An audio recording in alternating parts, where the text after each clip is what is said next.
Y nos vamos a hablar de otro tema que es fundamental para el país, la reforma tributaria. Señor representante a la Cámara por el Centro Democrático, Departamento de Risaralda, Gabriel Jaime Vallejo, muy buenos días. Doctor Fernando, muy buenos días para usted y para todos los oyentes de la Hora de la Verdad. Bueno, la reforma tributaria finalmente se conoce y se conoce cuál puede ser su impacto en el sector agropecuario nacional, bien directo, bien indirectamente, con medidas coercitivas para cobrar impuestos o directamente o indirectamente a sectores agropecuarios. Doctor Fernando, nosotros aún no conocemos el texto definitivo del proyecto que ha anunciado el gobierno. Lo que sí hemos advertido frente a algunos, digamos, anuncios que se hacen en medios de comunicación, en reuniones, es posibles medidas que, por supuesto, generan preocupación. Y en este caso, frente al sector agropecuario, hemos sido muy respetuosos con el gobierno, pero también muy claros. Y le hemos dicho al gobierno que por el amor de Dios no vaya a cambiar el sistema actual que existe en Colombia frente al manejo del IVA, que es bastante complejo y que ese cambio puede ser nefasto para el sector agropecuario. ¿Por qué, doctor Fernando? Para explicarle a los oyentes rápidamente. Nuestro IVA, que es impuesto al valor agregado, es un impuesto indirecto que al final lo termina pagando el consumidor. Y existen, digamos, tres categorías: los bienes exentos, los bienes excluidos y los bienes gravados. Los bienes exentos fundamentalmente son las proteínas, carne, industria, alimentos lácteos, pollo, huevos y un tema farmacéutico en el caso de los exentos. Los excluidos son bienes de primera necesidad, todo el tema de, digamos que, verduras en el caso del sector agropecuario, o bienes de producción primaria, por supuesto que hay otros grandes sectores. Y están los bienes gravados. Hacer una modificación, doctor Fernando, entre los bienes exentos, que son, insisto, fundamentalmente para que nos ubiquemos, la proteína.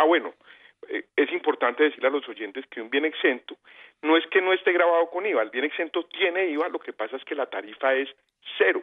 El bien excluido, como su nombre lo dice, está excluido de un impuesto al valor agregado. En la categoría de exentos, esto es un poco complejo, le permite a quien produce y comercializa esos bienes exentos descontarse y compensar un IVA que ha pagado para producirlos. Ese es un elemento fundamental porque nunca se le transfiere al costo del producto, y cualquier cambio, de aquí viene lo importante, doctor Fernando, que digamos que me parece fundamental de su pregunta, es que cualquier cambio en este sistema que tiene el país desde hace muchísimos años puede tener una afectación directa al final en el costo del producto, que se le traduce, por supuesto, al consumidor, y que afecta enormemente la comercialización de estos bienes.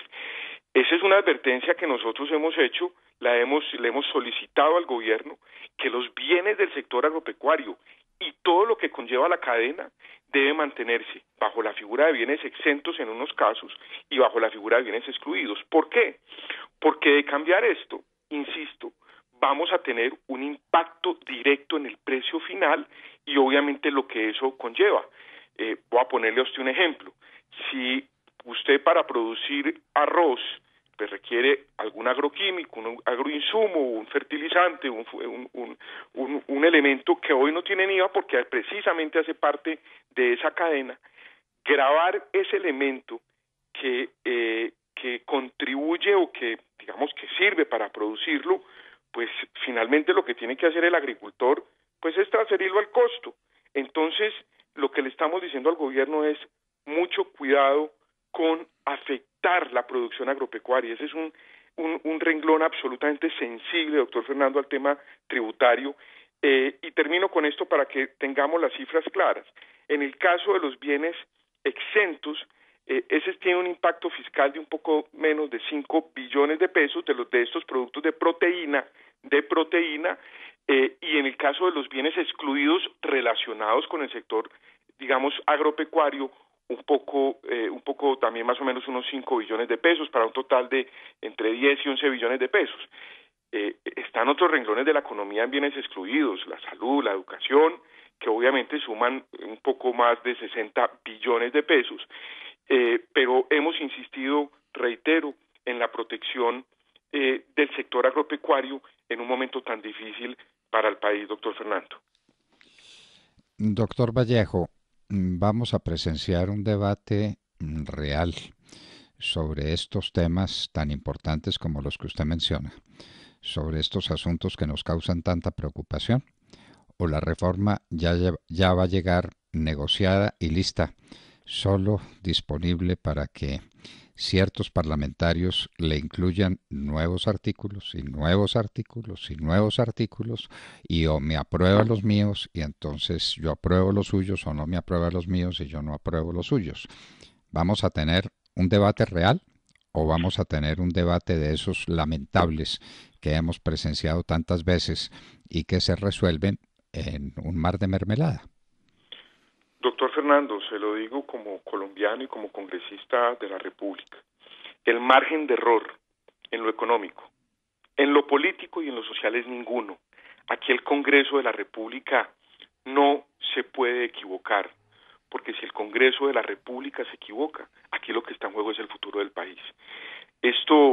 Aquí ese cuento de que previo a la reforma entonces arrancan todo el tema de esas maquinarias avallazadoras para simplemente pupitrear el proyecto que puede definir el futuro de la democracia de este país, doctor Fernando. Es que aquí este proyecto no estamos hablando de un proyecto cualquiera. Yo he asumido una posición, digamos, individual por mis convicciones, lo he dicho con claridad. Creo que nosotros, desde el Partido Centro Democrático, tenemos un deber moral y ético con los colombianos, que es la reducción del Estado. Este es un Estado obeso, paquidérmico, ineficiente. Es un Estado diseñado para que se lo roben, doctor Fernando.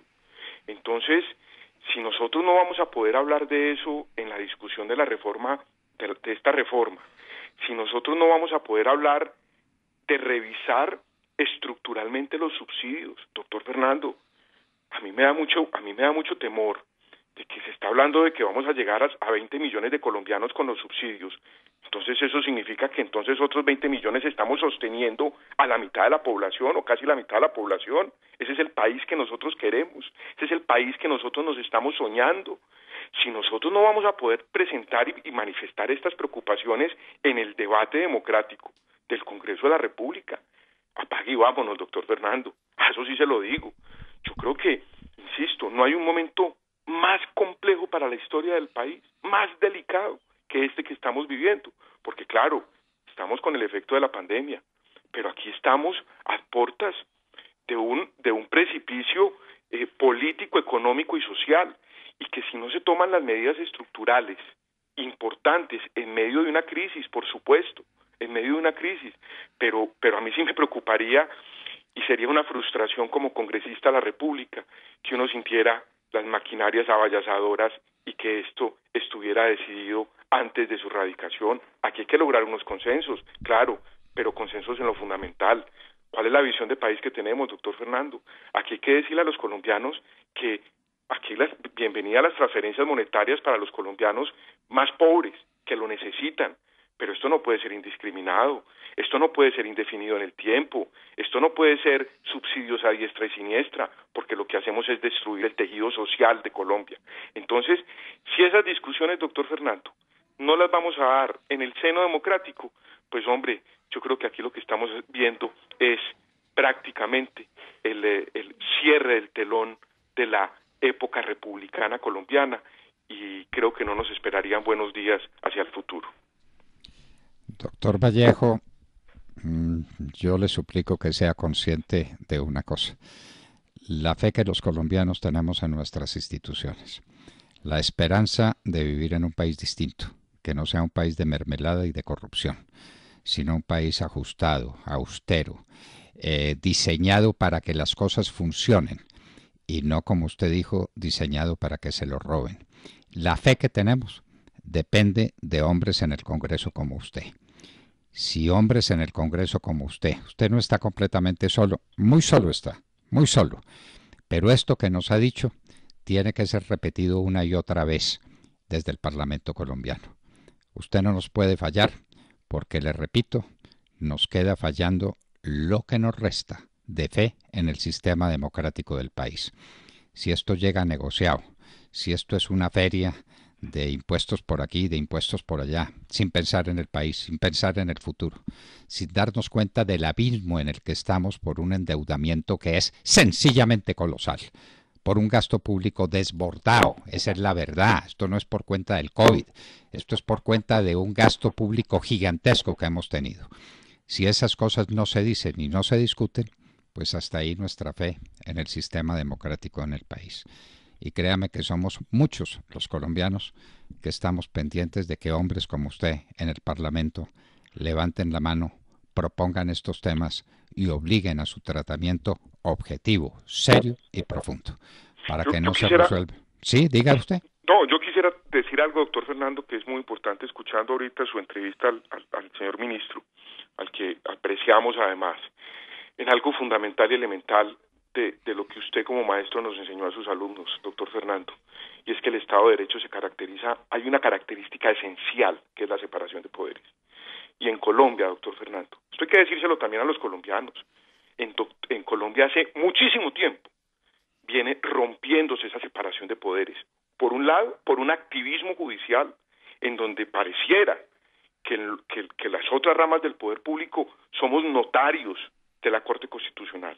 Y lo digo con profundo respeto por la democracia, pero la Constitución claramente define las funciones del Congreso de la República y del órgano ejecutivo. Y segundo, un Congreso de la República, que es doloroso lo que voy a decir, doctor Fernando, pero cooptado por los gobiernos, cooptado, en el caso anterior del gobierno anterior, del gobierno de Juan Manuel Santos, el gobierno de Juan Manuel Santos cooptó el Congreso de la República, lo cooptó.